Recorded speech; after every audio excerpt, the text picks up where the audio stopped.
একটু মনোযোগ দিতে হবে, মনোযোগ দিবেন ইনশাআল্লাহ। সকলে বলি ইনশাআল্লাহ। আমার নবীজির সাহাবী আবু হুরায়রা রাদিয়াল্লাহু তাআলা আনহু বলেন, যাহা রাজুলুন, একজন ব্যক্তি আসলেন, আসার পরে আমার নবীজিকে জিজ্ঞাসা করলেন, ইয়া রাসূলুল্লাহ, ইয়া হাবিবাল্লাহ, নবী গো, এই পৃথিবীর মানুষের সাথে আমি ভালো ব্যবহার করি, তবে আপনার কাছে জানতে চাই, আমি আমার কাছ থেকে সবচেয়ে বেশি ভালো ব্যবহার পাবে কে? আমার রাসূল বলেন, তোমার মা। কার মা? কথা বলেন না, কার মা? একটু কথা বলেন, মা বলেন, মা। আর একটু আসতে বলেন, মা। আমার নবীজি বলেন, তোমার মা। সাহাবী বলেন, ক্বালা সুম্মা মান, তারপরে কে? আমার রাসূল বলেন, ক্বালা উম্মুকা, তোমার মা। তৃতীয়বার আবার প্রশ্ন করেন, ক্বালা সুম্মা মান, তারপরে কে? আমার নবীজি বলেন, ক্বালা উম্মুকা, তোমার মা। বন্ধুরা আমার, তারপরে বলেন, ক্বালা সুম্মা মান, তারপরে কে? আমার রাসূল বলেন, ক্বালা আবুকা, তোমার বাবা। এই কথা বলে চলে যায়। এমন সময় আমার নবীজির একজন সাহাবী প্রশ্ন করলেন, ইয়া রাসূলুল্লাহ, ইয়া হাবিবাল্লাহ, নবী গো, আপনি মায়ের কথা 3 বার বললেন, এখন আপনার কাছে জানতে চাই, কেন 3 বার মায়ের কথা বললেন? আমরা জানতে চাই কি চাই? আপনারা সকলেই শুনেছেন 3 বার মায়ের কথা বলেছে, কিন্তু কারণটা কি জানেন আপনারা? আমরা জানতে চাই কি চাই না? তাহলে একটু জোরে আওয়াজ দিতে হবে, পারবেন ইনশাআল্লাহ? নারে তাকবীর। এই আওয়াজ দিয়ে জান্নাতে যাওয়া যাবে? মনে হয় কুন্ডা বাজারও যাওয়া যাবে না। আপনারা খাওয়া দাওয়া করে আসছেন? 1 2 3 কাজ দেয়া গলাটা দেখতো কোয়ালই ফিরি। নারে তাকবীর। এখানে অনেক যুবকেরা আছে বাইরে। এই জিহ্বা দিয়েছেন, এই কণ্ঠ দিয়েছেন কে? কতই তো জোরে ডাক দিলেন, সবটা ঢোল গোল করে, ঠিক কিনা বলেন? কত নেতার আওয়াজ দিলেন। আল্লাহ সুবহানাহু ওয়া তাআলার আওয়াজ একটু আপনাদের কাছে আমার দাবি থাকবে, যদি কণ্ঠে আওয়াজ থাকে, আওয়াজটা আপনারা বুলন্দ করে দিবেন। আমি একা আর আপনারা সবাই নারে তাকবীর, আল্লাহু আকবার, নারে রিসালাত, ইয়া রাসূলুল্লাহ, নারে গাউসিয়া, ইয়া রাসূলুল্লাহ, কন্যা মহাসম্মেলন, বলি আল্লাহ যেখানে, আমরা আছি সেখানে, নূর নবীজি যেখানে, আমরা আছি সেখানে, মিলাদ কিয়াম যেখানে, আমরা আছি সেখানে, সদগুর যেখানে, আমরা আছি সেখানে। আলহামদুলিল্লাহ। আপনারা সুস্থ আছেন? হাজিরিন, আমরা কারণগুলো জানবো একটু। আমার নবীজি বললেন 3 বার। সাহাবী বললেন, রাসূল আপনি 3 বার মায়ের কথা কেন বললেন? জানতে চাই কি চাই না? আমার নবীজি চোখের পানি ছেড়ে দিলেন, বলতে লাগলেন, সাহাবীরা রে, নিবালা গুনার জ্বালাইস না।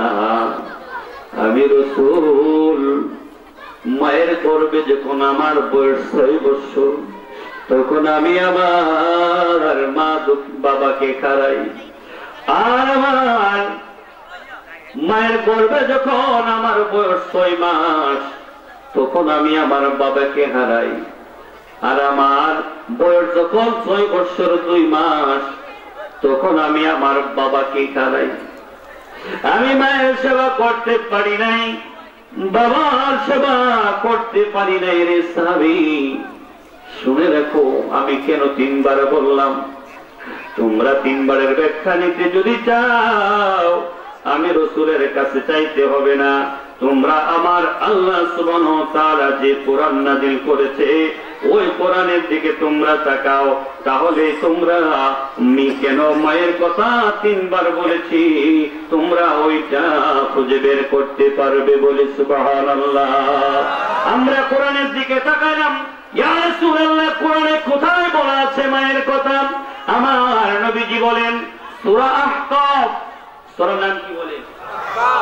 আহকাফ। আহকাফ 26 নম্বর পারা। কত নম্বর পারা? কথা বলেন, কত নাম্বার পড়া? দ্বিতীয় নাম্বার পৃষ্ঠা। কত নাম্বার পৃষ্ঠা? কথা বলেন না, কত পৃষ্ঠা? দ্বিতীয় নাম্বার পৃষ্ঠা 14 নম্বর আয়াত।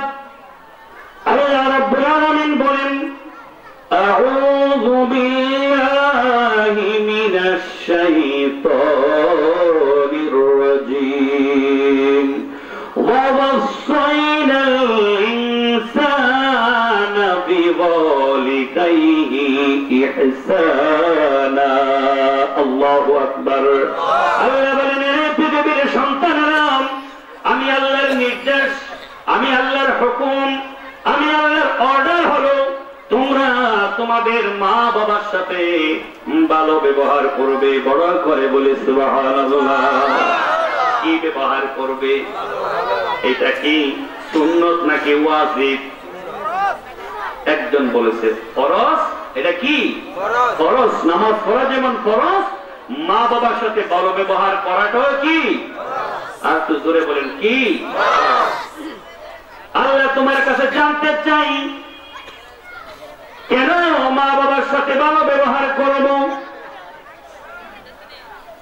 আল্লাহ রাব্বুল আলামিন বলেন, ওরে দুনিয়ার মানুষেরা, এরপরের অংশটা একটু পর আমি কি বলেছি। আল্লাহ বলেন, হামালাতহু উম্মুহু কুরহা। হে পৃথিবীর মানুষেরা, হামালাত মানে গর্ভে ধারণ করা। কোথায় ধারণ করা বলেন? একটু কথা বলেন, কোথায় ধারণ করা? উম্মুহু, উম্মুন মানে মা। উম্মুন মানে কি? কুরহা শব্দের অর্থ হচ্ছে কষ্ট। যে কষ্টটার ব্যাখ্যা কোন ডাক্তার বিজ্ঞানীরা এখন পর্যন্ত করতে পারে নাই। কত ব্যথা, কত কষ্ট। আমার আল্লাহ সুবহানাহু ওয়া তাআলা বলেন, হামালাতহু উম্মুহু কুরহা। এ পৃথিবীর সন্তানেরা, আমি আল্লাহ সুবহানাহু ওয়া তাআলা তোমাদেরকে বলেছি, তোমরা তোমাদের মা বাবার সাথে ভালো ব্যবহার করো। আমার রাসূল বলেছেন, তুমি তোমার মায়ের সাথে ভালো ব্যবহার করো। 3 বার বলেছেন। 1 নাম্বার কারণ হচ্ছে হামালাতহু উম্মুহু কুরহা, তোমার মা তোমাকে কষ্ট করে গর্ভধারণ করেছে বলে সুবহানাল্লাহ। কেমন কষ্ট বন্ধুরা রে! যদি যেই দিন বাবার পৃষ্ঠদেশ থেকে সন্তানটা মায়ের গর্ভে চলে যায়, আল্লাহর কসম করে বলি নেই, এতদিন মহিলাটা সুস্থ ছিল, আনন্দ খুশির মধ্যে ছিল। যে রাত্রিতে বাবার পৃষ্ঠদেশ থেকে মায়ের গর্ভে সন্তানটা চলে গেছে, ওই মার সুস্থ না, মার সুস্থ না। মার মাথা ঘুরায়, খাবারের রুচি পরিবর্তন হয়ে গেছে, খাইতে পারে না, চলতে পারে না, শরীরের মধ্যে পরিবর্তন হয়ে গেছে। যেমন একটা অসুস্থ রোগী বিছানার মধ্যে পড়ে থাকলে যেমন হয়, একটা সন্তান যখন মায়ের গর্ভে চলে যায়, এমন একটা অবস্থা মা দুঃখিনীর হয়ে যায় বলে সুবহানাল্লাহ। এ বাবারা, বন্ধুরা রে আমার, আপনার আমার এই পেটের মধ্যে যদি আমাকে ওজনের একটা পাথর বেঁধে দেওয়া হয়, এত শক্তিশালী পুরুষ হওয়ার পরও দেখবেন 1 দিন 2 দিন তারপরে আর রাখা সম্ভব না। ঠিক কিনা বলে? এ মা দুঃখিনী, দিনের পর দিন, রাতের পর রাত আপনি আমাকে গর্ভধারণ করেছেন। এ মা, কষ্টের পর কষ্ট। আমরা একবার খাবার খাইতে না পারলে অভিযোগ করি রান্না ভালো হয় নাই। এই ঘর থেকে তরকারি আনি, এই দোকানে নাস্তা করি, ওই দোকানে নাস্তা করি।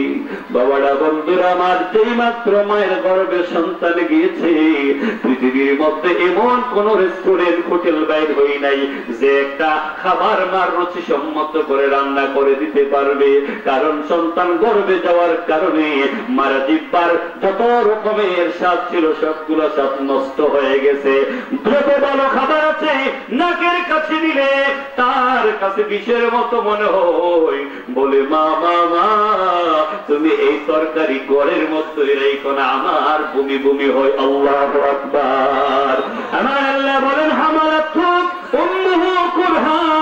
এই পৃথিবীর সন্তানেরা, তোমার মা তোমাকে কষ্ট করে আর গর্ভের মধ্যে বিজ্ঞান বলেন, সায়েন্স গবেষণা করে বলেছেন, একটা সন্তান যদি সুস্থভাবে পৃথিবীর মধ্যে মায়ের গর্ভ থেকে আসতে চায়, তাহলে ওই সন্তানটাকে কমপক্ষে 13 ইঞ্চি লম্বা হতে হবে। কত ইঞ্চি? একটু কথা বলেন, কত ইঞ্চি? কমপক্ষে 13 ইঞ্চি লম্বা হতে হবে, আর 9 ইঞ্চি মোটা হতে হবে। কত ইঞ্চি মোটা? ডাক্তার বলেন যদি 13 ইঞ্চি থেকে কম লম্বা হয় আর 9 ইঞ্চি থেকে কম মোটা হয়, তাহলে সন্তানটা অসুস্থ। এটা কোন সুস্থ সন্তানের লক্ষণ না। বন্ধুরা আমার, সায়েন্স গবেষণা করে দেখলো যে মা সন্তানটা যে থলির মধ্যে অবস্থান করে, যে সন্তানটা মায়ের থলির মধ্যে অবস্থান করে, ওই থলিটা 13 ইঞ্চি লম্বা না, আরো কম লম্বা। যখন সন্তানের বয়স 6 মাস 7 মাস পার হয়ে যায়, মায়ের গর্ভে তখন সন্তানের পা দুইটা ওই মা দুঃখিনীর কলিজার মধ্যে লেগে যায়, মা দুঃখিনীর কলিজার মধ্যে লেগে যায়। বন্ধুরা আমার, ডাক্তার বলে যদি কোন গর্ভের সন্তান সুস্থ আছে কিনা বুঝতে চাও, তাহলে দেখবা সন্তানটা গর্ভের মধ্যে নাড়াচাড়া করে কিনা। আল্লাহু আকবার। আর মা দুঃখিনী হাত দিয়া বারে বারে দেখে সন্তান লড়েনি। যখন সন্তানটা মায়ের গর্ভে নাড়াচাড়া করি, ওই সন্তানটার পা দুইটা মায়ের কলিজার মধ্যে লাগে। যে মাত্র মায়ের কলিজার মধ্যে সন্তানের পা দুইটা লেগে যায়, মায়ের কলিজার মধ্যে চিন চিন করে ব্যথা শুরু হয়ে যায়। আল্লাহু আকবার। না দুঃখিনী চোখ থেকে পানি কুনা দিয়ে বেয়ে গাল বেয়ে পড়ি। মা জিজ্ঞাসা করে, কান্দোস কেন রে? লজ্জা শরমে কথা বলতে পারে না। বলি, শাশুড়ি আম্মা আপনি আর আমাকে জিজ্ঞাসা করেন না, কারণ আপনিও তো কোন একদিন মা হয়েছে। এই সন্তান যখন আমার কলিজার মধ্যে আঘাত করে, এই মা এই ব্যথাটা আমি সহ্য করতে পারি না। আল্লাহু আকবার। এইভাবে একদিন নয়, 2 দিন নয়, বাবারা বন্ধুরা আমার, 10 মাস 10 দিন মায়ের গর্ভে। ডাক্তার গবেষণা করে রেখেছে, একটা সন্তান মায়ের গর্ভে 1টা নয়, 2টা নয়, 3টা নয়, মায়ের গর্ভে থেকে মায়ের কলিজার মধ্যে কমপক্ষে 4000 বার সন্তান ওই কলিজার মধ্যে মায়ের গর্ভ থেকে লাথি মারে। বলি আল্লাহু আকবার। এই কুন্ডার বাবা ভাইরা আমার, তারপরেও তোমার কোনদিন সন্তানকে বলে নাই, সন্তান তুই আমাকে আঘাত করছো, ঠিক কিরা বলে? বাবারা বন্ধুরা আমার আল্লাহ বলেন, হামালাত উম্মুহু কুরহান, তোমাকে কষ্ট করে গর্ভ ধারণ করেছে।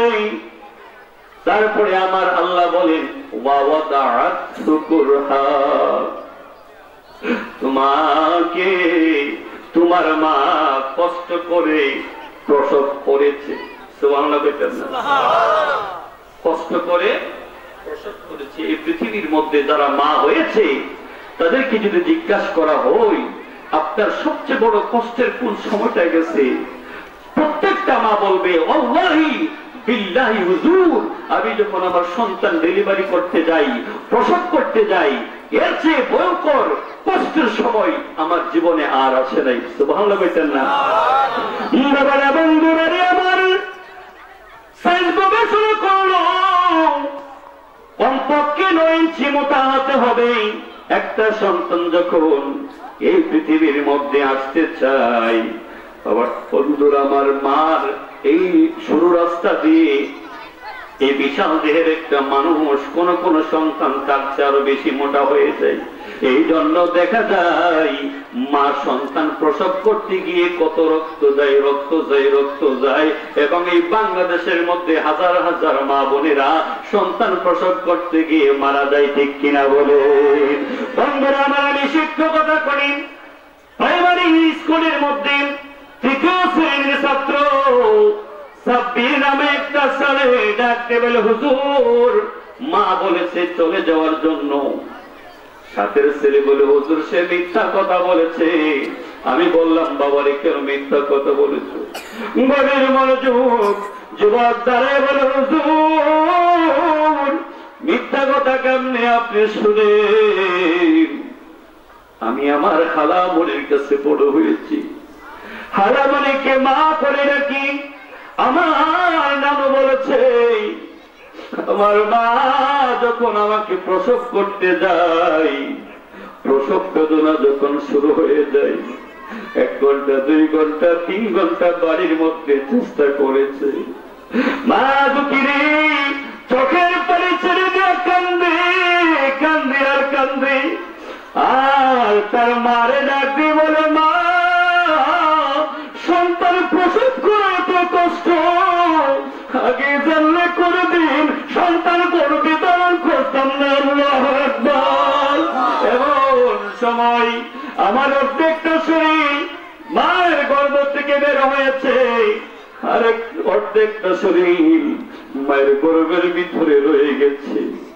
এমন সময় মা দুঃখিনী জিহ্বাটা বের করে দিয়ে জিহ্বার মধ্যে খাবার দিয়ে এ প্রসব বেদনা সহ্য করতে পারি নাই।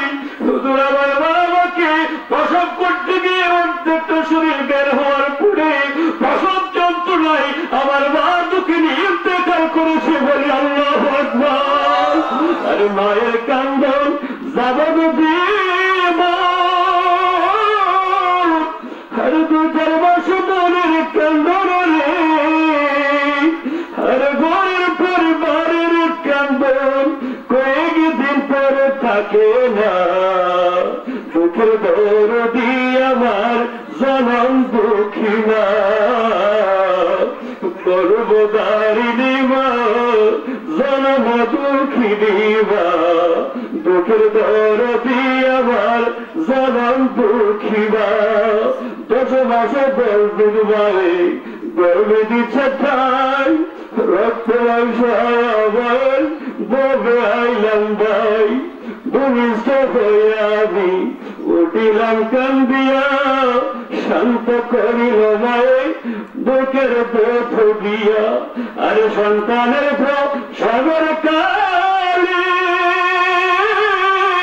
আরে মুখে সবে চলে রে, আরে সন্তানের খুলে বুড়া প্রসব যন্ত্রণা, বুকের দরদি আবার জনম দুঃখী মা, গর্ভধারিণী মা জনম দুঃখিনী মা, বুকের দরদি আবার জনম দুঃখী মা। সন্তান প্রসব করাবে কত কষ্ট, হসপিটালের মধ্যে মা সন্তান প্রসব করি। এমন সময় মারে মন অবস্থা হয়ে গেল রে, ডাক্তার বলতে লাগলেন যদি সন্তান বাঁচাতে হয় মা মারা যাবে, আর যদি মাকে বাঁচাতে হয় সন্তান মারা যাবে। এমন সময় মা বলে, ডাক্তার আমি মারা যাবো, কোনো আবৃত্তি নাই, তারপরে আমার সন্তান যেন খুবই আর মুখ থেকে নানা নানি দাদা দাদি বলে, না না ডাক্তার আমার মেয়ে যেন না মারা যায়। কিন্তু যে মা সন্তান গর্ভে ধারণ করেছে ওই মা বলে, ডাক্তার আমি তো দুনিয়ার মুখ দেখছি, কিন্তু আমার জাদুমণি দুনিয়ার মুখ দেখে নাই। ডাক্তার আমি বাঁচতে চাই না, বাঁচতে চাই না, আপনি কাগজ কলম দেন আমি সই করা যাই, আমি মারা যাব, তারপরে যেন আমার জাদুমণি না মারা যায় বলি। আল্লাহু আকবার।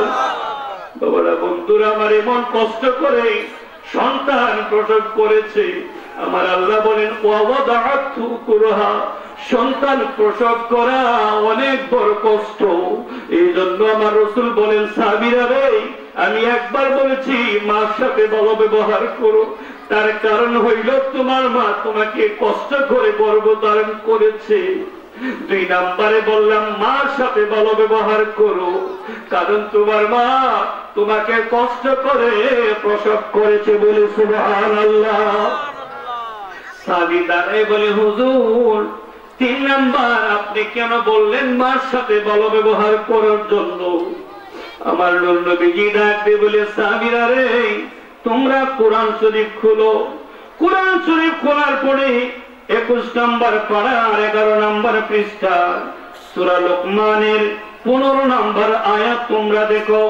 21 নম্বর পারার 11 নম্বর পৃষ্ঠা সূরা লোকমানের 15 নম্বর আয়াতে আল্লাহ সুবহানাহু ওয়া তাআলা বলেন, এই পৃথিবীর মানুষেরা, তোমরা যখন মায়ের গর্ভ থেকে এই পৃথিবীতে এসেছিলে, আসার পরে তোমরা ভাত খাইতে পারো নাই, রুটি খাইতে পারো নাই, নাস্তা খাইতে পারো নাই, তখন তোমাদেরকে কে খাওয়ান দিয়েছে? আর সন্দেহ আছে নাকি? তাহলে কে খাওয়াইলো? কি খাওয়াইছে? কমন খাওয়াইছে? আস্তে হিসাব নিতে চাই কি চাই না? কথা বলেন, মা দুধ কতটুকু পান করছেন জানেন আপনারা? আমরা জানতে চাই কি চাই না? কষ্ট হবে আপনাদের?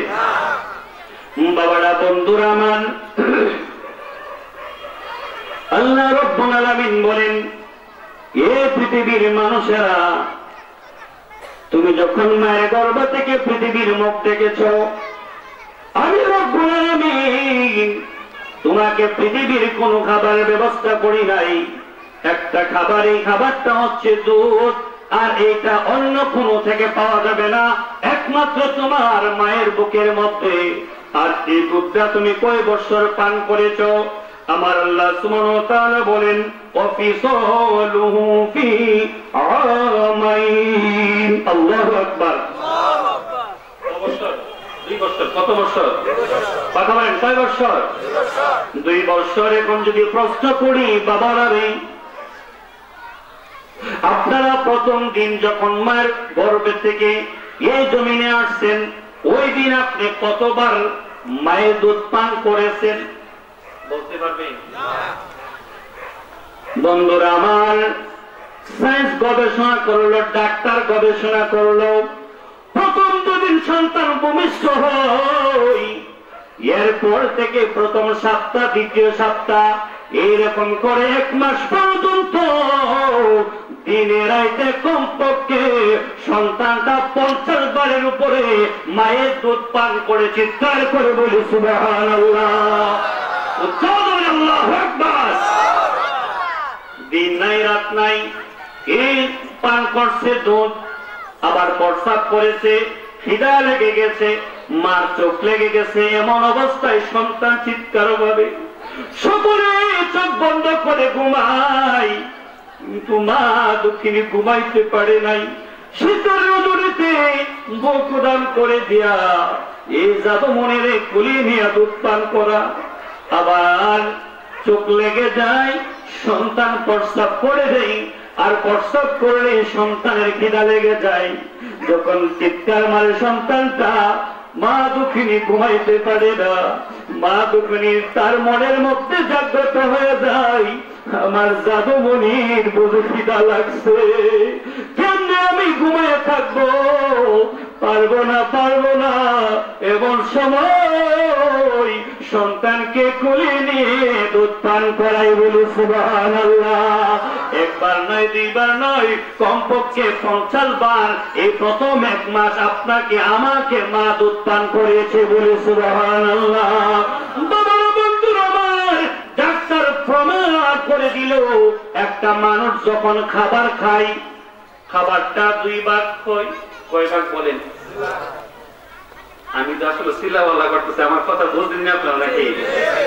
একটা মানুষ যখন খাবার খায়, তখন খাবারটা 2 ভাগ হয়। কয় ভাগ? মাছ মাংস বুঝতো তাই খান, খাবারটা 2 ভাগ। 1 ভাগ প্রস্রাব পায়খানা হয়ে বের হয়ে যায়, আর 1 ভাগ থেকে যায় শরীরের ভিতরে। সুবহানাল্লাহ কইতেন না? এই যে ভাগ শরীরের ভিতরে রয়ে যায়, এই ভাগটা আবার 2 ভাগ হয়। 1 ভাগ হয় রক্ত, আর 1 ভাগ হয় গোশত। এই জন্য দেখবেন রক্ত শূন্যতা হয়ে গেলে মানুষগুলা দুর্বল হয়ে যায়। বন্ধুরা রে, আমার নবী কেন 3 বার বললেন মায়ের সাথে ভালো ব্যবহার করো? আমার আল্লাহ বলেন ফিসালুহু ফি আমাইন, পৃথিবীর সন্তানেরা তোমাদের মা তোমাদেরকে 2 বছর দুধ পান করেছে। আল্লাহ এটা কি কোনো কষ্ট নেই? আল্লাহ বলেন কেমন কষ্ট শুনে রাখো।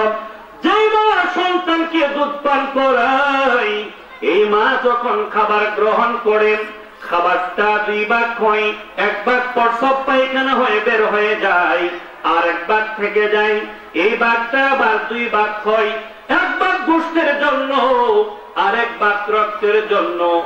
কিন্তু যেটা রক্তের জন্য এটা আবার 2 ভাগ হয়, 1 ভাগ রক্তের জন্য আর 1 ভাগ সন্তানের দুধের জন্য মায়ের বুকে চলে যায় বলি সুবহানাল্লাহ।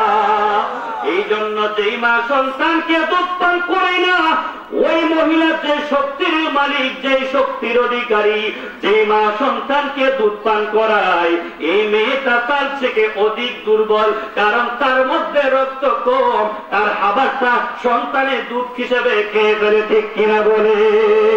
এই জন্য আমার নবীজি বলেন, সাহাবীরা রে, তোমরা তোমাদের মায়ের সাথে ভালো ব্যবহার করিও, কোনদিনও মা বাবার মনে কষ্ট দিও না। বন্ধুরা আমার, সুয়াইদ বাগজুন্নুন মিশরি রাহমাতুল্লাহি আলাইহি, উনার বাড়ি মিশর। কোথায় বলেন? মিশর। এই মিশর থেকে তিনি 10 নদীর পাশ দিয়ে হাইটা হাইটা মাথার মধ্যে একটা টুকরি নিয়া তিনি হজ করতে আসেন মক্কা শরীফে। 1 বছর নয়, 2 বছর নয়, 3 বছর নয়, এমন করে 16 বার তিনি হজ পালন করলেন। হজ পালন করার পরে খানায়ে কাবার গিলাফের মধ্যে তিনি দৌড়ে 16তম বছর আল্লাহকে ডাক দিলেন, মালিক ও রব্বুল আলামিন, আমি 1 বছর নয়, 2 বছর নয়, 16টি বছর আমার মাকে মাথার মধ্যে নিয়ে ওই মিশর থেকে আল্লাহ তোমার বাইতুল্লাহর মধ্যে এসেছি। আল্লাহ গো, তোমার কাছে জানতে চাই আমি আমার মায়ের দুধের দাবির হক আদায় করতে পারছি কিনা, বলে সুবহানাল্লাহ। কোন আওয়াজ নাই। জুন্নুন মিশরি অনেকক্ষণ তিনি কান্নাকাটি করলেন, চলে গেলেন। 17তম বছরে তিনি আবার মাকে নিয়ে আসলেন। আসার পরে তিনি আবার হজ করে দোয়া করলেন, আল্লাহর কাছে ফরিয়াদ করলেন, আল্লাহ 17তম বছরে আমি আবার মাকে মাথায় করে নিয়ে আসছি, আমি জানতে চাই আমার মায়ের দুধের হক আদায় করতে পারছে কিনা। কোন নাই। আবার 18তম বছরে মা দুঃখিনী কিনে আসলেন। আসার পরে তিনি হজ করলেন। এই বছর তার মা দুঃখিনী সমস্ত অবস্থায় অসুস্থ হয়ে গেলেন, তার দিল বাড়ি মারছে। আমার মনে হয় আগামী বছর আমি আর মাকে নিয়ে হজে আসতে পারবো না। আমার মা যে অসুস্থ হয়েছে, আমার মনে হয় আমার মার বেশি দিন বাঁচবে না। এমন সময় হজের কাজ সমাপ্ত করার পরে খানায়ে কাবার গিলাফের মধ্যে হাত রেখে আল্লাহ সুবহানাহু ওয়া তাআলার আরশ আজিমের দিকে তাকাইয়া ডাক দিয়ে বলেন, আল্লাহ। সকলে বলেন আল্লাহু আকবার।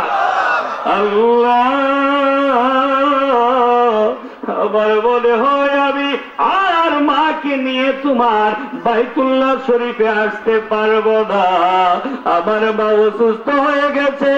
মালিক, তোমার কাছে জানতে চাই আমি আমার মায়ের দুধের দাবি আদায় করতে পারছি কিনা, বলি আল্লাহু আকবার।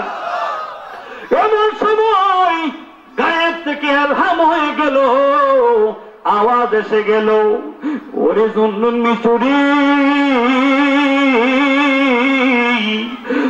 তুমি যেদিন মায়ের গর্ভে থেকে এই পৃথিবীর মধ্যে আসছিলে রে, সেদিন তুমি কান্না দিছিলা। কান্না দেওয়ার সাথে সাথে তোমার মা রক্ত এখনো পরিষ্কার করা হয় নাই, তোমার মার শরীরের মধ্যে প্রসবের রক্ত লেগে আছে। এমন সময় মা প্রসব বেদনা এখনো ছটফট করে, আর তার মাকে দাইবেদিকে ডাকতে বলে, কইব তোমরা আমার জাদুমণি বুঝি কান্দে, আমার কলিজার টুকরার বুঝি ক্ষুধা লাগছে, দো দো আমি তারে দুধ পান করে দেই। ওই জন্য মিশরে তোমার মা প্রথম যেদিন তোমাকে দুধ পান করেছে, ওই প্রথম মুখে দিয়া যে দুধের ফোঁটাটা তুমি পান করেছিলা, আমি আল্লাহ কসম করে বলি সুন্দর মিশরি, তুমি 17 বার 18 বার মাকে তুমি মাথায় করে নিয়ে হজ পালন করেছ। এই 18 বছর নয়, যদি 18 লক্ষ বছর তুমি তোমার মাকে মাথায় করে নিয়ে হজ পালন করো, তুমি যেদিন প্রথম দুধ পান করেছিল ওই এক ফোঁটা দুধের দাবিও তুমি আদায় করতে পারো নাই। চিল্লে বলি সুবহানাল্লাহ, নারায়ে তাকবীর, নারায়ে রিসালাত, সুন্নি মহাসম্মেলন। মায়ের একদার দুধের দাম কাটিয়া গায়ের চাল, মায়ের একদার দুধের দাম কাটিয়া গায়ের চাল, পাপু বানানো শোধ হবে না, এ মন্দের দিববে কে হবে না আমার মা, মা গো। ঠিক কি হবে বাবা বন্ধুরা আমার? আল্লাহ তাআলা বললেন, জুনুন মিশরি রে, তুমি তো এক ফোঁটা দুধের দাবিও আদায় করতে পারো নাই। বন্ধুরা আমরা জানবো কত মন দুধ পান করছি। ইমাম শাফি রাহমাতুল্লাহ আলাইহি তিনি হজ করেন, এমন সময় এক যুবক মাথার মধ্যে মাকে নিয়ে হজ করে, তারপরে ইমাম শাফি ডাকতে বলে, যুবক হজ করা তো বড় কষ্টের ব্যাপার, তাওয়াফ করা, আপনারা যারা হজ করেছেন হজের মধ্যে তাওয়াফ করা সহজ না কঠিন? অনেক কঠিন। যুবক তুমি মাথার মধ্যে কি নিয়ে তাওয়াফ করতেছো? যুবক বলে, হুজুর মা দুঃখিনীকে মাথার মধ্যে নিয়ে তাওয়াফ করতেছি, যেন মায়ের দুধের হকটা আদায় করতে পারে। এমন সময় ইমাম শাফি রাহমাতুল্লাহ আলাইহির ছাত্রী তিনি ডাকতে বলেন, হুজুর সে বলে মায়ের দুধের হক আদায় করবে। এখন আপনার কাছে জানতে চাই, এই পৃথিবীর সন্তানেরা কতটুকু দুধ পান করেছে? ইমাম শাফি রাহমাতুল্লাহ আলাইহি ডাকতে বলে, যুবক রে, ও যুবক, তুমি 1 বছর নয়, 2 বছর নয়, তোমাকে যদি 1000 বছর সময় দেওয়া হয়, তুমি 1000 বছর, লক্ষ বছর মাকে মাথায় করে করে নিয়ে এইরকম করে তাপ করো, তারপরে তুমি মায়ের 1 ফোঁটা দুধের বিনিময় দিতে পারবে না। ঠিক কিনা বলে? ইমাম শাফি রাখতে বলে, ওরে যুবক, 1 দিন নয়, 2 দিন নয়, দীর্ঘ 2 বছরে তুমি 1 কেজি নয়, 2 কেজি নয়, সায়েন্সের এক কথা হয়ে গেল ইমাম শাফির সাথে একটা সন্তান, যে সন্তানটা কম দুধ পান করে, ওই সন্তানটা একটা মায়ের বুক থেকে 2 বছরে কমপক্ষে 9 মণ দুধ পান করে। চিল্লায় বলেন আল্লাহু আকবার। কয় মণ দুধ? পানি দেওয়া না পানি ছাড়া? কিন্তু যুবক তুমি 1 বছর, 2 বছর, 1 মাস, 2 মাস মাকে একটা দুধ রোজ করাইয়া পানি দিয়া পান করাইয়া 3য় মাসের মাথার মধ্যে মাকে বলো, মা দুধ রোজা বন্ধ করে দাও। কি রে ফোন? মা এখন আর কোম্পানি কাম নাই, এখন আর কোম্পানি। কথাটা সত্য না মিথ্যা? কথা মিথ্যা, কারণ কোম্পানির চাকরি আছে, ওই সংসারে আলাদা করার জন্য একটা বাহানা খুঁজতেছে। ঠিক কিনা বলে? না যুবক, তোমার মা যেমন তোমাকে লালন পালন করেছে, তোমার জন্য জীবন উৎসর্গ করে দিয়েছে, ওই মার কদমে তোমার সমস্ত সম্পদ বিলীন করে দাও, আল্লাহ তোমাকে সম্পদশালী বানিয়ে দিবেন। ঠিক কিনা বলে? বাবা বন্ধুরা, আমি কালামে হাকিম থেকে সূরা বাকারা থেকে তেলাওয়াত করেছি, সকলে আমার সঙ্গে পড়ুন। আউযু বিল্লাহি মিনাশ ইয়াসআলুনাকা মাযা ইউনফিকুন কুল মা আনফাকতুম মিন খায়রিন ফালিল ওয়ালিদাইন। আল্লাহু আকবার। আল্লাহ সুবহানাহু ওয়া তাআলা বলেন, রাসূল আপনার কাছে মানুষগণ জিজ্ঞাসা করবেন, ইয়াসআলুনাকা মাযা ইউনফিকুন, এই পৃথিবীর সন্তানেরা যে মাথার গাম পায়ে ফেলে অর্থ উপার্জন করে, তারা তাদের টাকাগুলা কোন পথে খরচ করবে, কার পিছনে ব্যয় করবে, কোন রাস্তায় ব্যয় করবে। আজকে যুবক, তুমি মারে বাদ দিতে চাও না, বাবাকে বাদ দিতে চাও না, স্ত্রীর তোরে সম্পদ খরচ করবে আপিত্য নাই, ছেলে মেয়ের পিছনে ব্যয় করবে আপিত্য নাই, কিন্তু তুমি একটু মুসলমান, তুমি জানলে না তোমার অর্থর মালিকটা কে আগে। আল্লাহ বলেন, কুল, হে রাসূল আপনি বলে দেন, মা আনফাকতুম, এই পৃথিবীর সন্তানেরা যে সম্পদগুলা ব্যয় করবে, এটা হচ্ছে সকলের আগে মিন খায়রিন ফালিল ওয়ালিদাইন, তারা যেন তাদের সম্পদগুলা সর্বপ্রথম তাদের পিতা মাতার পিছনে ব্যয় করে। বলে সুবহানাল্লাহ। এটা কার কথা? কথা বলেন না, কার কথা? আর একটু জোরে বলেন, কার কথা? আল্লাহর কথা। এই আয়াতের শানে নুজুলের ব্যাপারে একটা ঘটনা রয়েছে। বন্ধুরা রে বন্ধুরা আমার নবীজির সাহাবী, তিনি সফরে বের হবেন, এমন সময় তার কিছু সম্পদ বাবার কাছে আমানত রাখলেন। বাবা, আপনার কাছে সম্পদগুলো আমানত রেখে যাই, আমি কিছুদিন পরে সফর করে আসবো, আসার পরে আপনার কাছ থেকে সম্পদগুলা বুঝে নেব। এমন হয় কিনা? আমানত রাখিও। মানুষের কাছে আমানত রাখে না, কিন্তু আমানত উঠতে গেছে, একটা কথাও আমানত থাকে না। মার কাছে যদি সন্তান এই কথা রাখো, আম্মা আমি করছি, তুমি কেউ কাছে কই না, তখন কইতাম না, কিন্তু পরে যায় সবাই জানে তোমার কাছে কইছে কেনা, শুনছি একজন থেকে, আম্মা তুমি কইছো না, কেউ লেগে কইছি না। বাবার রে, কতটা একটা আমানত, ঠিক কিনা বলেন? এই সম্পদ আমানত রেখে গেলেন। 3-4 মাস যেতে না যেতে সন্তান সফর করে আসলেন। এইদিকে সন্তানের বাবা, বৃদ্ধ পিতা অসুস্থ হয়ে গেলেন, কাম কাজ করতে পারেন না। তাই তিনি চিকিৎসা খরচ চালানোর জন্য এবং নিজের পেটের ক্ষুধা নিবারণ করার জন্য সন্তানের সম্পদগুলা তিনি বিক্রি করে খরচ করে ফেলেছেন। যেই মাত্র সন্তান সফর করে চলে আসলেন, আসার পরে বলতে লাগলেন, বাবা আমার আমানতি সম্পদগুলা দিয়ে দেন। গভীর মনোযোগ, বাবা চোখের পানি ছেড়ে দিয়ে কান্দে, বাবারে তুমি চলে যাওয়ার পরে আমি অসুস্থ হয়ে গেছি, আমি কাজ করতে পারি নাই, যার কারণে তোমার সম্পদগুলা বিক্রি করে আমার চিকিৎসা চালিয়েছি এবং আমি নিজে খেয়েছি, তোমার সম্পদগুলা শেষ হয়ে গেছে। এমন সময় ওই যুবক সাহাবী ডাক দিয়ে বলে, বাবা আমি এটা মানবো না, আমার আমানতের সম্পদ ফেরত দেন, না হলে নবীর দরবারে চলেন, নবীজি যেই ফয়সালা দিবে ওই ফয়সালাটা আমরা মেনে নিব। চিৎকার করে বলি সুবহানাল্লাহ। বাবার মুসিবত ছোট না বড়? কথা বল না, বাবার মুসিবত ছোট না বড়? বাবা চিন্তা করে গেলেন, নবীর কাছে গেলে নবী রায় দিবে।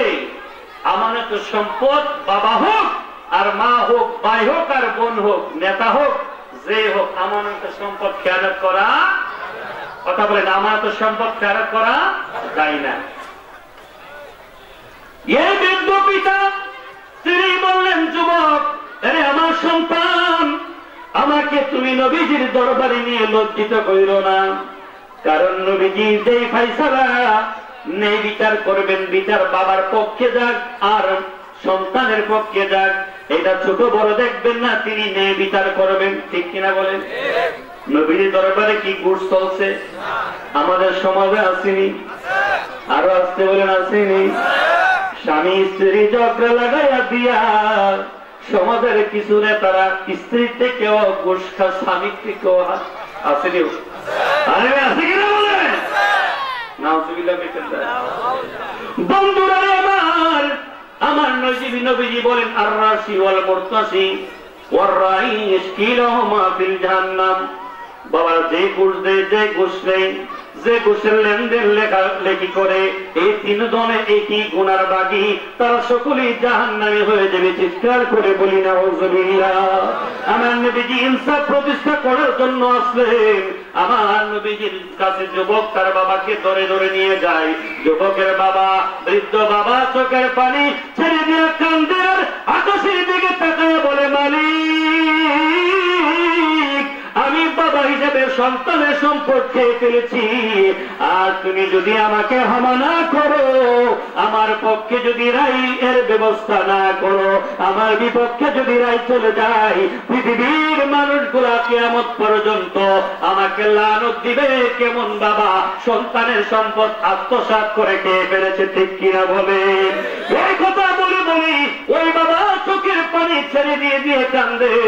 যেই মাত্র মসজিদে নববীর কাছে গেলেন, যাওয়ার পরে ওই বাবা বললেন, সন্তান, আমি এই মুখ নবীজির দরবারে দেখাইতে পারবো না, আমাকে ছেড়ে দাও। আমি আল্লাহ তাআলার এই নবীজির মসজিদে নববীর ভিতরে আমি ঢুকে যাই। এই মসজিদে নববীর ভিতরে ঢুকে গেলেন, আর সন্তান এইদিকে বাবার কাছে গিয়ে বিচার দিলেন, ইয়া রাসূলুল্লাহ, ইয়া হাবিবাল্লাহ, নবী গো, আমার বাবা আমার আমানতের সম্পদ খেয়ে ফেলেছে, আপনি এইটার বিচারের ফয়সালা করে দেন।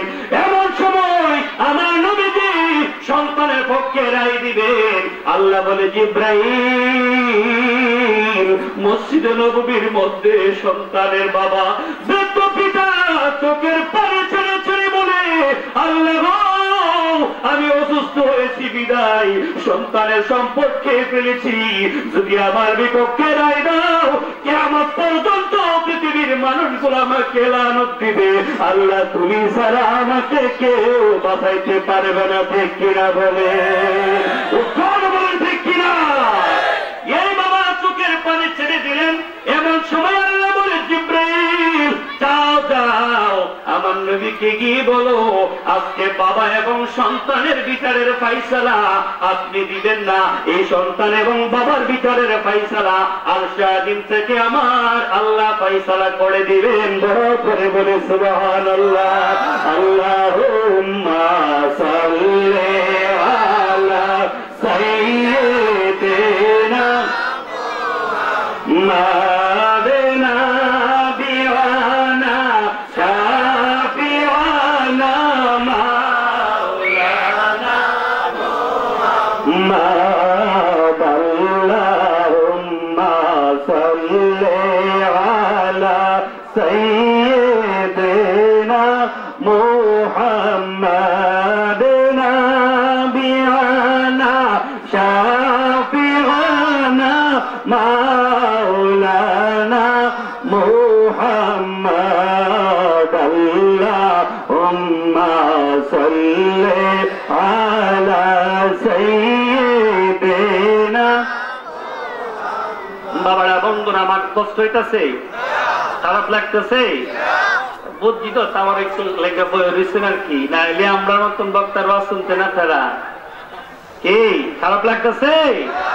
বন্ধুরা আমার, এমন সময় আল্লাহ সুবহানাহু ওয়া তাআলা কালামে পাকের আয়াতে কারিমা নাযিল করে দিলেন, জিবরাইল, যাও যাও আমার বন্ধুকে শোনায় দাও, ইয়াসআলুনাকা মাযা ইউনফিকুন।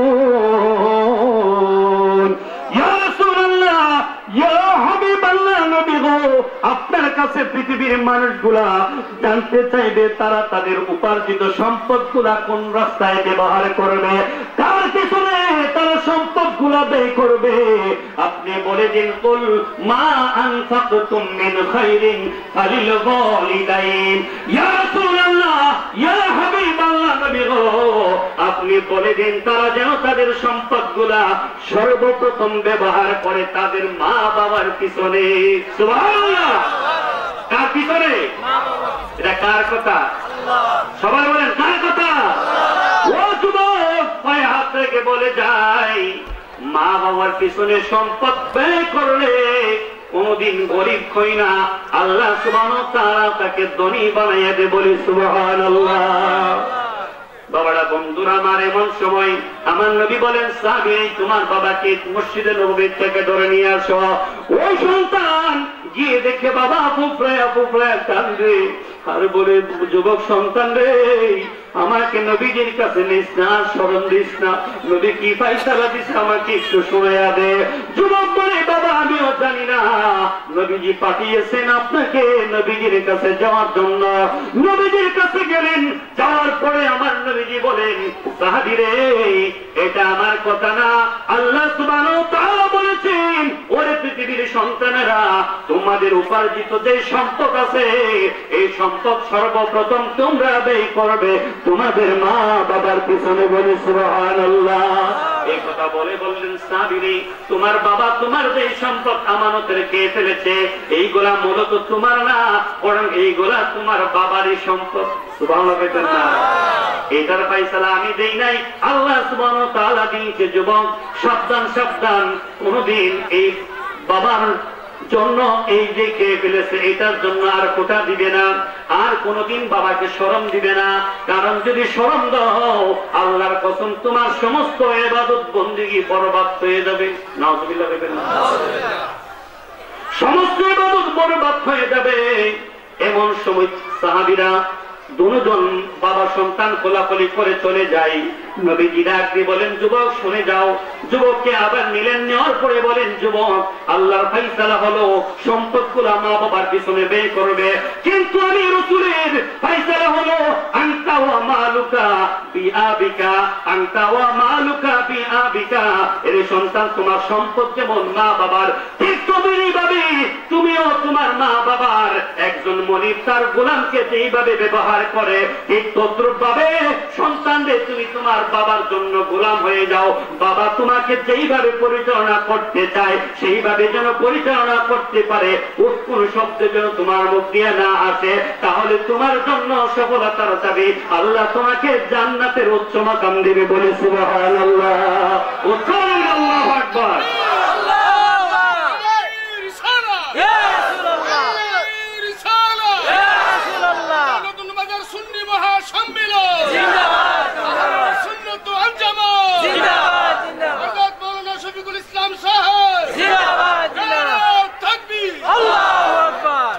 বাবারা, বন্ধুরা আমার, কষ্ট হয়েছে?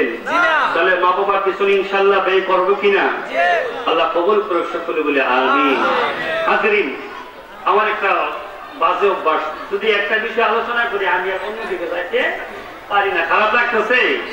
আর একটু কথা বলি মা বাবার বিষয়ে। হ্যাঁ বন্ধুরা আমার, আমি হাদিস শরীফ পড়েছি, আমার রাসূল বলেছেন, আন আবি বাকর রাদিয়াল্লাহু তাআলা আনহু قال قال رسول الله صلى الله عليه وسلم كل ذنوب يغفر الله منها ما شاء إلا حقوق الوالدين فإنه يعجل لصاحبه في الحياة قبل الممات رواه البيهقي। হাজরিন, আরেকটু শুনে যান। আমার রাসূল বলেন, আবু বকর রাদিয়াল্লাহু তাআলা আনহু থেকে, যে এই পৃথিবীর মধ্যে মানুষ যত প্রকার গুনাহ আছে, মানুষ কি গুনাহ থেকে মুক্ত? এই কথা বলেন, গুনাহ থেকে মুক্ত? ইমাম সাহেব, খতিব সাহেব, সকলেই গুনাহ আছে। আল্লাহর একটা নাম সাত্তার, আল্লাহ গুনাহ গোপনকারী।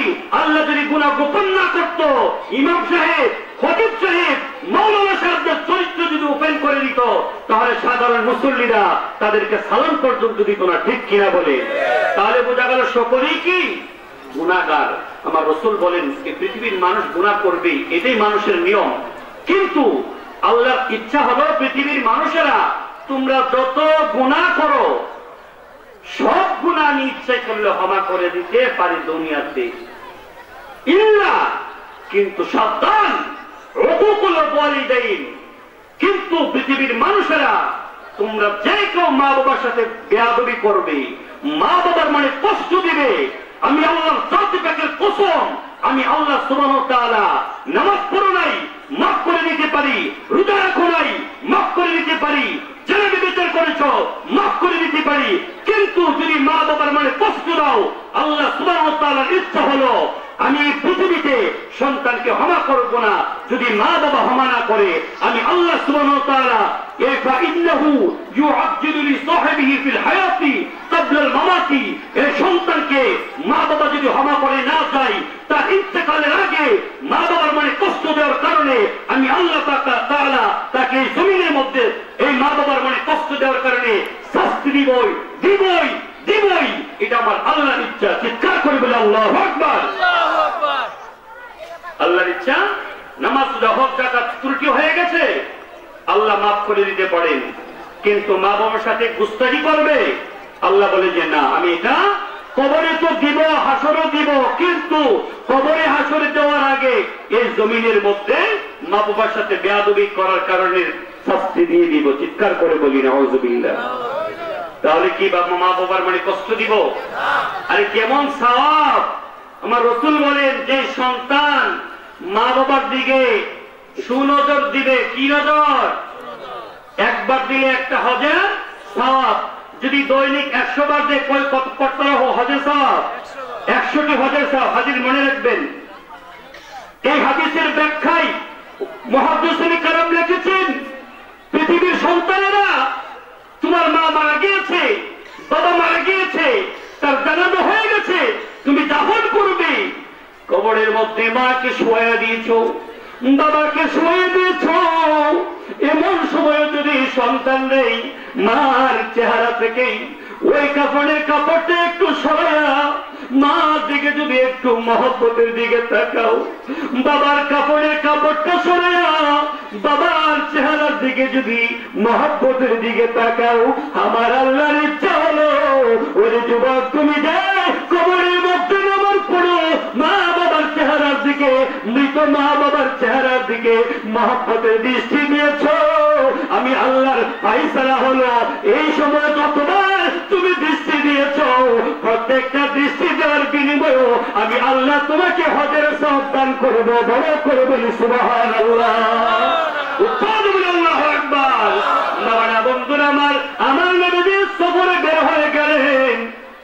কিছুদূর চলে যাওয়ার পরে আমার নবীজি বললেন, সাহাবীরা সাবধান, তোমরা সকলেই থেমে যাও, আজকে তোমাদেরকে একটা ওয়াজ করব।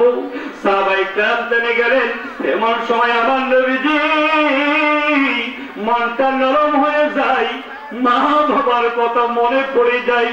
সাহাবীরা রে, মায়ের খেদমত করতে পারি নাই, বাবার খেদমত করতে পারি নাই, তোমরা মায়ের খেদমত কইরো, বাবার খেদমত কইরো। এ সাহাবায়ে কেরাম তোমাদেরকে বলে যায়, আল্লাহ সুবহানাহু ওয়া তাআলা তোমাদেরকে যে দুইটা চোখ দিয়েছে, এই চোখটা মার দিকে চাইলে কেন হজের সওয়াব হয় জানোনি? আমরা কি জানি? এখন বললাম মার মৃত মার চেহারার দিকে তাকাইলো হজের সওয়াব হয়, কিন্তু কেন হয় হুজুর একটু ব্যাখ্যা করে দিয়ে যান। আমার রাসূল বলেন, সাহাবীরা আমি যে বলেছি তোমরা মা বাবার দিকে তাকাইলে হজের সওয়াব হবে, কেন হবে একটু জানোনি? আমি রাসূল জানি, শুনে রাখো, জেনে রাখো, এই পৃথিবীর সন্তানেরা আল্লাহ তোমার যে দুইটা চোখ দিয়েছে, যে চোখ দ্বারা পৃথিবীর সুন্দর সুন্দর দৃশ্যগুলা দেখো, কিন্তু মা বৃদ্ধ হয়ে গেছে, একটু বেশি কথা বলে, এই জন্য মাকে তোমার কাছে ভালো লাগে না, মাকে আলাদা করে রাখো। আছে কিনা বলেন? কথা কোন আছে কিনা? বাবা তোমাকে ডাক দেয় একবার, দুইবার, তিনবার ডাক দেয়, তোমার কাছে ভালো লাগে না, বাবাকে তুমি সেপারেট করে দিয়েছো। আমার রাসূল বলেন, সাহাবীরা দুইটা চোখ দিয়ে আল্লাহ দিয়েছে, এই দুইটা চোখ তোমাদের নিজের কোন দুইটা চোখ না, এই দুইটা চোখ হচ্ছে তোমার মায়ের অংশ। চিৎকার করে বলি সুবহানাল্লাহ। এই জন্য সবই আমি বলে যাই মা বাবার দিকে যদি এই চোখের দৃষ্টি দিয়ে তাকাও, হজের সওয়াব হবে। আল্লাহ না করো এই চোখ দ্বারা তোমরা যদি মহব্বতের দৃষ্টি মার দিকে না দাও, আমার মাকে ভালো লাগে না, স্ত্রীকে নিয়ে আলাদা করে থাকো, মার কাছে তোমার চোখের কাছে মা হারাপ হয়ে গেল, মাকে তুমি আড়াল করে দিলে রে। আল্লাহর কসম কসম রে, আমার রাসূল বলেছেন এই যুবক তোমার দুইটা চোখ মার অংশ, এই মার অংশ যদি তুমি এই সুস্থ রাখতে চাও, তুমি যদি পৃথিবীর মধ্যে আলো দেখতে চাও, তাহলে মায়ের দিকে ভালোভাবে সুনজর দিয়ে মহব্বতের দৃষ্টি দিবে। না হলে আল্লাহর কসম করে বলা যায়, মার দিকে যদি মহব্বতের দৃষ্টি না দাও, মাকে যদি ভালো না লাগে সেবারিত করে দাও, আল্লাহর কসম রে, তোমার ইন্তেকালের আগে আগে তোমার এই দুইটা চোখ আল্লাহ সুবহানাহু ওয়া তাআলা বন্ধ করে দিবেন। মায়ের সাথে বেয়াদবি করার কারণে চিৎকার করে বলি নাউযুবিল্লাহ। এই দুইটা চোখ কার অংশ? কথা বলে গেলে কার অংশ? এই জন্য আমার রাসূল বলেছেন, যদি তোমরা মা, অনেকের কাছে বলে মার ভালো লাগে না, বিয়ে শাদীর আগে ভালো লাগছে, কিন্তু বিয়ে শাদীর পরে এখন আর ভালো লাগে না। হাজরিন, আমার রাসূল বলেন এই সন্তানের দুইটা চোখ পৃথিবীর মধ্যে নষ্ট করে দিবে, কবরে অন্ধ থাকবে, হাসরের ময়দানে অন্ধ অবস্থা উঠবে। হাসরবাসী বলবে, এই তুমি না চক্ষুষ্মান ছিলে, তোমার না দুইটা চক্ষু ছিল, তুমি কেন অন্ধ হয়ে হাসরের ময়দানে উঠলে? এলান হয়ে যাবে হাসরবাসীর মধ্য থেকে, এই হাসরবাসীরা এই সন্তানটা নাফরমান সন্তান, এই যা তার দুইটা চক্ষু মায়ের অংশ আমি তাকে দিয়েছিলাম, কিন্তু মার দিকে সে ভালো দৃষ্টি দেয় নাই, তার চোখের কাছে মা ভালো লাগে নাই, এই জন্য আমি শাস্তি হিসাবে তাকে হাসরের ময়দানেও অন্ধ করে উঠেছি। চিৎকার করে বলি নাউযুবিল্লাহ, মহব্বতে বলি নাউযুবিল্লাহ। তাহলে মা বাবার সাথে ভালো ব্যবহার করবো কিনা? এই মাতার বেন আমার নবীজি বলেছেন, যুবকেরা রে, মা বাবার সাথে কোনোদিন গুস্তাখি করো না। কোন কোন সন্তান আছে বাবা অসুস্থ হয়ে গেলে বাবার সাথে ক্রিমিনালি করে, সম্পদ লেখে নেওয়ার জন্য কৌশল করে, আছে কিনা বলেন? আমার আল্লাহ সুবহানাহু ওয়া তাআলার ইচ্ছা হলো এই মাতার ব্রেন হচ্ছে বাবার অংশ। যদি কোন সন্তান বাবার সাথে চক্রান্ত করো, তুমি যত বড় ডাক্তার কবিরাজ থেকে হও না কেন, যত বড় মুফতি মুফাসসির হও না কেন, আমার রাসূল ঘোষণা করে দিলেন, কোন যুবক যদি বাবার সাথে এরকম চক্রান্ত করে আল্লাহর কসম করে বলে যায়, এই সন্তানটা পৃথিবীতে ইন্তেকালের আগে পাগল হয়ে যাবে। কি হয়ে যাবে? মাথার ব্রেন নষ্ট হয়ে গেলে কি বলেন? পাগল। মাথার ব্রেন নষ্ট হয় যদি বাবার সাথে ক্রিমিনালির বাজি করে। বড় বড় উকিল কবিরাজ ডাক্তার দেখছি বৃদ্ধ অবস্থায় পাগল হয়ে ঘুরছে, খবর নিয়ে দেখলাম এই লোকটা মারে বাদ দিচ্ছে না, বাবারে চক্রান্ত করে বাড়ি থেকে বের করে দিছে। নাউযুবিল্লাহ কইতেন না? চিৎকার করে বলি নাউযুবিল্লাহ। বাবারা বন্ধুরা, আপনারা জানেন আমার নবীজির সাহাবী আলকামা যখন অসুস্থ হয়ে গেল, তার স্ত্রী সংবাদ পাঠালেন আমার নবীজির কাছে, এই আমার নবীজি, আপনার আলকামা মুমূর্ষু অবস্থায়, তাকে কলমা শরীফ পড়ান, সে যেন কলমা পড়ে পড়ে মারা যাইতে পারে। আমার নবীজি বেলাল রাদিয়াল্লাহু তাআলা আনহুকে পাঠিয়ে দিলেন। বেলাল রাদিয়াল্লাহু তাআলা আনহুকে আলকামা রাদিয়াল্লাহু তাআলা আনহুকে বলে, আলকামা তুমি কলমা পড়ো, কলমা পড়ো, কলমা পড়ে ইন্তেকাল করো। আলকামা মুখ ফিরিয়ে নেই, আবার এদিকে বলে, আলকামা সেদিকে মুখ ফিরিয়ে নেয়। গভীর মনোযোগ। এমন সময় বেলাল রাদিয়াল্লাহু তাআলা আনহু দৌড়ে আমার নবীজির কাছে আসলেন, নবী গো, আপনার বেলালকে কলমার দাওয়াত দিচ্ছি, কলমা পড়ার জন্য আলকামাকে বলতেছি, কিন্তু আলকামা চেহারা পড়ে নেই, আমার মনে হয় সে বেঈমান হয়ে মারা যাবে। আমার নবীজি দৌড়ে আসছেন, কি বলে? আমার নবীজি দৌড়ে আসছেন, না না না, আলকামা বেঈমান হয়ে মারা যাইতে পারে না, সে আমার সাহাবী। এমন অবস্থায় আমার নবীজি আলকামার বাড়িতে আসলেন, আসার পরে তার স্ত্রীকে ডাক দিলেন, স্ত্রী তোমার কাছে জানতে চাই আলকামা কেমন ছিল। একজন স্ত্রী জানেন স্বামীর ব্যাপারে? আরে কথা বল না, জানি কিনা? জানে বাবারা বন্ধুরা আমার। স্ত্রী স্বামীর মুমূর্ষু অবস্থায় চোখের পানি ছেড়ে দিয়ে বলেন, ইয়া রাসূলুল্লাহ, ইয়া হাবিবাল্লাহ, আমার জানা মতে আলকামার এক ওয়াক্ত নামাজও কাজা হয় নাই। আলকামা মুঠ ভর্তি করে করে মানুষেরকে দান সদকা করেছে, আর এই সমাজের মধ্যে এমন একটা ব্যক্তি বলতে পারবে না আলকামার ব্যবহার মানুষের সাথে খারাপ। তাহলে দেখেন গভীর মনোযোগ, নামাজও ঠিক আছে, মানুষের সাথে ভালো ব্যবহার, দান সদকা বড়ে বড়ে পড়ে, তাহলে তার মতো নেককার আর কেউ হতে পারে না, ঠিক কিনা বলেন? কিন্তু সে কেন কলমা পড়তেছে না? সকল সাহাবী মারা যায় কালমা পড়ে, সে কালমার কথা বলে মুখটা ঘুরায় নেই। এমন সময় আমার নবীজি ডাক দিয়ে আলকামার স্ত্রী রে, জানতে চাই আলকামার মা বাবা আছে কিনা। আলকামার স্ত্রী বলে, ইয়া রাসূলুল্লাহ, আলকামার বাবা তাকে ছোট রেখে ইন্তেকাল করেছে, আলকামার মা তাকে রেখে অন্য কোথাও যায় নাই, এই সন্তানের দিকে তাকায়া বিয়ে বই নাই, আলকামাকে লালন পালন করে বিয়ে করেছে, আর বড় করেছে, বিয়ে করেছে। আমার নবীজি বলে, তার আম্মা জান কোথায়? আলকামার স্ত্রী বলে, নবী গো, বিয়ে করার কয়েক মাস পরেই আলকামার মায়ের সাথে আমার ঝগড়া বেঁধে যায়, আর এমন সময় আলকামা আমার পক্ষে ধারণ করে তার মা দুঃখিনীকে মেরে দিয়েছে, তার মা দুঃখিনীকে আঘাত করেছে এবং এই বাড়ি থেকে বের করে দিয়েছে। আজ এই 4 বছর হয়ে যায়, আলকামা মার সাথে কোনো যোগাযোগ নাই। আলকামার মা ওই এলাকার মধ্যে ছোট্ট একটা খেজুরের ঘর বানায়া থাকে। এমন সময় আমার নবী বলেন, বেলাল, এই আলকামা যদি ঈমান নিয়ে মারা যাইতে চাই, আমি রাসূল পারবো না আজকে তাকে ঈমান দিতে, একমাত্র পারবে তার মা দুঃখিনী। যাও আলকামার মাকে নিয়ে আসো। সংক্ষেপ করে বলে দিচ্ছি, আলকামার মাকে নিয়ে আসলাম। আসার পরে আমার নবী ডাক দিয়ে বলে, আলকামার মা, তুমি যদি আলকামার মা আলকামাকে ক্ষমা না করো, সে বেঈমান হয়ে মারা যাবে এবং জাহান্নামী হয়ে যাবে। যে মাত্র আমার নবী কথা বললেন, এমন সময় আলকামার মা চোখের পানি ছেড়ে দিয়া পেটের মধ্যে হাত ধরে, আল্লাহু আকবার, পেটের মধ্যে হাত দিয়ে বলেন, ইয়া রাসূলুল্লাহ, ইয়া হাবিবাল্লাহ, নবী গো, এই গর্বে আলকামাকে ধরেছি 10 মাস ধরে, কার বাবা মারা গিয়েছে, আমি বিধবা।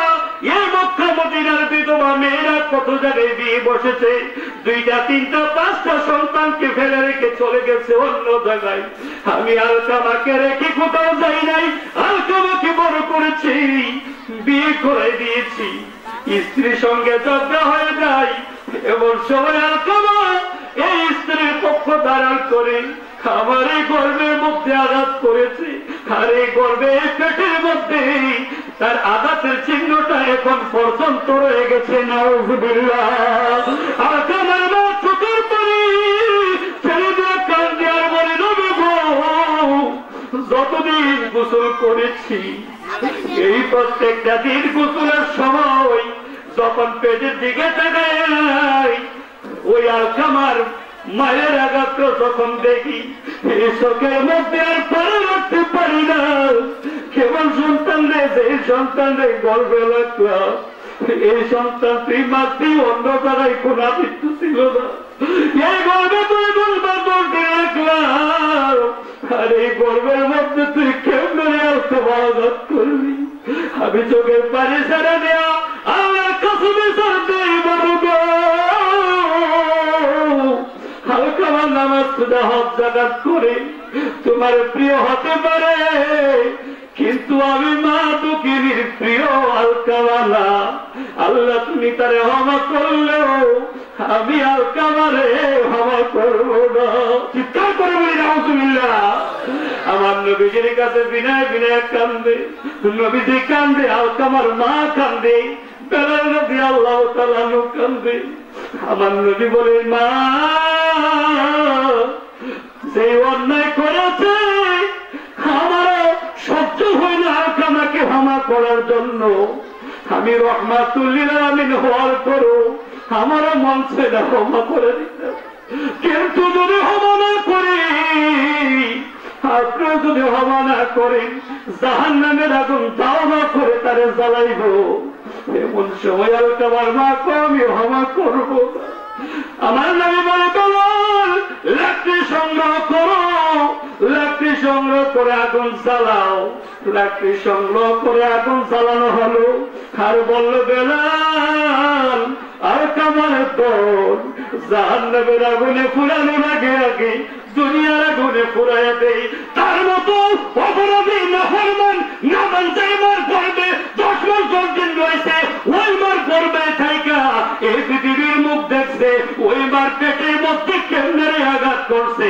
এই সন্তান আমার উন্নত হবে, আমি চাই না তারে ওই দুনিয়ার আগুন দিয়ে পুরাই দেয়। যেই মাত্র আলকামারে আগুনের কাছে নিয়ে যায়, এমন সময় মা দুঃখিনী ডাকতে বলে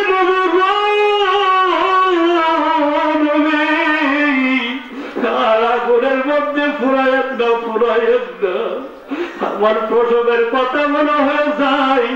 কত কষ্ট করে তার প্রসব করলাম, কত কষ্ট করে 2 বছর দুধ পান করলাম, প্রসব পায়খানা লালন পালন করলাম। আমার সামনে এই দুনিয়ার আগুনে পুরা যাবে, আমি চাই না। ইয়া রাসূলুল্লাহ, ইয়া হাবিবাল্লাহ, নবী গো, আমি তার মাফ করে দিয়েছি, আপনিও মাফ করে দেন, আমার আল্লাহ মাফ করে দেন। এমন সময় বেলাল বলেন, আলকামা তুমি কলমা পড়ো, কলমা পড়ো, লা ইলাহা ইল্লাল্লাহু মুহাম্মাদুর রাসূলুল্লাহ সাল্লাল্লাহু আলাইহি সাল্লাম। এমন সময় আলকামা কলমা পড়লেন, কলমা পড়ার সঙ্গে সঙ্গে ইন্তেকাল করলেন। আমার নবী বলেন, মা তুমি যদি তার ক্ষমা না করত, তাহলে আমি যে বলেছিলাম بر الوالدين أفضل من الصلاة والصوم والزكاة والحج والصدقات والعمرة والجهاد في سبيل الله, নামাজ রোজা হজ যাকাত দান সদকা করেও কোন সন্তান মা বাবার সাথে নাফরমানি করার কারণে জাহান্নামী হয়ে যাবে। আজকে যদি এই আলকামা নামাজ রোজা দান সদকা হজ যাকাত সবই ছিল, কিন্তু তুমি যদি তাকে মাফ না করতা, তাহলে তাকে নামাজ রোজা জান্নাতে নিতে পারত না। একমাত্র মায়ের দুয়ার বরকতে সে জান্নাতে গিয়েছে। বড় করে বলে সুবহানাল্লাহ।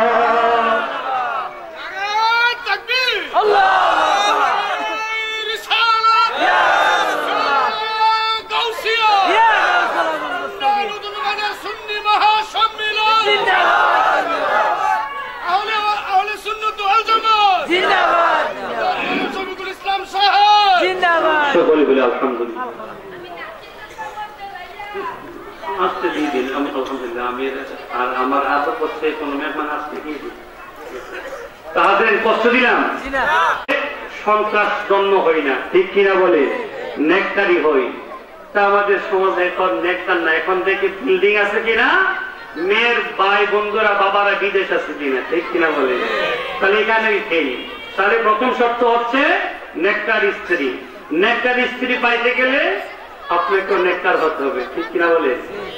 আরে কথা কথা আপনি নামাজ পড়েন না এক ওয়াক্ত, আপনি কি 5 ওয়াক্ত নামাজি মহিলা পাইবেন? কথা বলে গেলে পাইবেন নাকি? আল্লাহর কোরআন বলে নেককার ছেলের জন্য নেককার মেয়ে, নেককার মেয়ের জন্য নেককার ছেলে, বদকার ছেলের জন্য পাপী মেয়ে, পাপী মেয়ের জন্য পাপী ছেলে। আল্লাহর কোরআন কি সত্য না মিথ্যা? তাহলে আমি যদি নেককার স্ত্রী পাইতে চাই, টাকা দিয়ে উকিল লাগাইলে হবে না, নিজেকে ভালো হবে, ঠিক কিনা বলেন। 2 নাম্বার, যদি সন্তান হয়, সন্তানের সুন্দর একটা নাম রাখতে হবে। কি করতে হবে? কথা বল না, সুন্দর একটা নাম রাখতে হবে। 3 নাম্বার, সন্তানের নাম রাখার আগে ডান কানে আজান, বাম কানে, কথা বল না, ডান কানে আজান, বাম কানে। এখন যদি প্রশ্ন করি, আপনারা এমন কেউ আছেন যে আমার সন্তানের ডান কানে আজান, বাম কানে আকামত দিচ্ছি, দেখবেন হাত তোলেন তো দেখি। এই 1-2 জন আছে, এছাড়া শরমে দেয় না, শরমে দেয় না। আগুন দিলে মানুষ কি করব? নাউজুবিল্লাহ কইতেন না? না, যে সন্তানের কানের মধ্যে আল্লাহ তাওহীদ, রাসূলের রাসালাতের ধ্বনি শুনিয়ে দেওয়া হয়, শিশু অবস্থায় আল্লাহর কসম, ওই সন্তানটা আল্লাহর এবং রাসূলের অবাধ্য হবে না। চিৎকার করে বলি সুবহানাল্লাহ। আমরা এখানে দায়িত্ব পালন করি না। 3 নম্বরে তাহনিক পড়া। তাহনিক মানে একজন আল্লাহওয়ালা বুজুর্গের কাছে একটা খেজুর নিয়ে দিবেন, একটু মধু নিয়ে দিবেন, তিনি জিহ্বার মধ্যে লাগায় একটু লাগাছাড়া দিয়ে আঙ্গুল দিয়ে একটু দিয়ে দিবে, আর এইটা আপনার সন্তানের জিহ্বার মধ্যে লাগাই দিবেন। আল্লাহওয়ালার জিহ্বার তাসির তার মধ্যে চলে আসবে। সুবহানাল্লাহ বলেন না? এটাও তো আমরা করি না। এটা করি, এটাও আমরা করি না। তাহলে দেখেন আমরা কিন্তু সন্তানের হক আদায় করি না। এরপরে আমার রাসূল বলেন আদিবু আওলাদুকুম সালাসা খিসাল, আদিবু আওলাদুকুম সালাসা খিসাল। গভীর মনোযোগ। আজকে এই জমিনের মধ্যে টুপি পরে দাঁড়িয়ে পড়ে জুব্বা আস্কাল লাগিয়ে আমার রাসূলের বিরুদ্ধে কথা বলে, ঠিক কিনা বলে? আমার রাসূলকে বলে আমি আমার নবী রেখে আমাদের মতো, চিৎকার করে বলেন নাউযুবিল্লাহ। তারা বলে আমাদের যে এলেম আছে নবীর এরকম এলেমই, নাউযুবিল্লাহ বলেন না? তারা বলে মসজিদের ওই দেওয়ালের পাশে কি আছে নবীজির এই এলেম না, চিৎকার করে বলি নাউযুবিল্লাহ। নবীজি রওজা শরীফের মধ্যে মরে গলে পচে গিয়েছে, চিৎকার করে বলি নাউযুবিল্লাহ। তারা এরকম ধারণা করে, অথচ মাথার দাড়িতে বিজুব্বা আসকান আছে, ঠিক কিনা বলেন? না যুবক, কেন আজকে এই অবস্থা? অবস্থার পিছনে প্রত্যেকটা পিতা মাতা দেই, কারণ নবীজির ভালোবাসা তাদের অন্তরে নাই। যার অন্তরে নবীর ভালোবাসা থাকবে সেই ব্যক্তি এই কথা কইতে পারে কথা বলেন, পারে নাকি? বন্ধুরা আমার, আমার রাসূল বলেন আদিবু আওলাদুকুম সালাসা খিসাল। ওরে পৃথিবীর মা বাবারা, তোমরা তোমাদের সন্তানদেরকে তিনটা আদব শিক্ষা দাও। কয়টা আদব? কথা বলেন, কয়টা? এক নম্বর হচ্ছে হুব্বান নাবিয়ুকুম। তোমাদের সন্তান যখন শিশু অবস্থায় থাকবে তখনই তোমরা তোমাদের নবীর ভালোবাসার কথা তোমাদের সন্তানদেরকে শিখাও। সুবহানাল্লাহ বলেন না? কানের দলেরা অন্যের দলের এইগুলা দেখে বলে নবীর ভালোবাসার কথা বলে কোরআন হাদিসে নাই।